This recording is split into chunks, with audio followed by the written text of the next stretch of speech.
ഇതാ ഞാൻ പുതിയതൊന്ന് ചെയ്യുന്നു. പക്ഷെ അതിൻ്റെ പൂർവ്വപരിഭാഷയിൽ ഒരു ട്രാൻസ്ലേഷനിൽ വായിച്ചതിൻ്റെ അർത്ഥം ഇതാണ്: ഞാൻ നിനക്ക് വേണ്ടി ഇനി ചെയ്യാൻ പോകുന്ന കാര്യങ്ങൾ ഇന്നലെ വരെ നിന്റെ ജീവിതത്തിൽ സംഭവിച്ചതുമായിട്ട് താരതമ്യം ചെയ്യാൻ നിനക്ക് കഴിയുന്നതല്ല. എന്ന് പറഞ്ഞാൽ ദൈവം എൻ്റെയും നിങ്ങളുടെയും ജീവിതത്തിൽ ഇനി ചെയ്യാൻ പോകുന്ന കാര്യത്തെ ഒരു കാര്യവുമായിട്ട് കമ്പയർ ചെയ്യാൻ പറ്റത്തില്ല.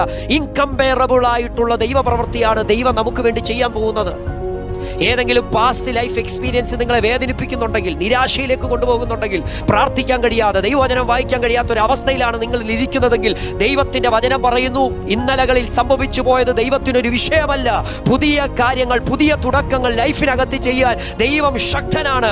പാഴും ശൂന്യവുമായി നടക്കുന്ന ഭൂമിയെ നോക്കിക്കൊണ്ട് ഉണ്ടാകട്ടെ എന്ന വാക്കു പറഞ്ഞുകൊണ്ട് ഇല്ലാത്തതിനെ വിളിച്ചു വരുത്താൻ കരുത്തനായ ദൈവത്തിൽ വിശ്വസിക്ക്. പുതിയ കാര്യങ്ങൾ നമ്മുടെ ലൈഫിന് വേണ്ടി ചെയ്തു തരാൻ ഈ ദൈവം മതിയായവനായ ദൈവമാണ്. അവിടുന്ന് സൃഷ്ട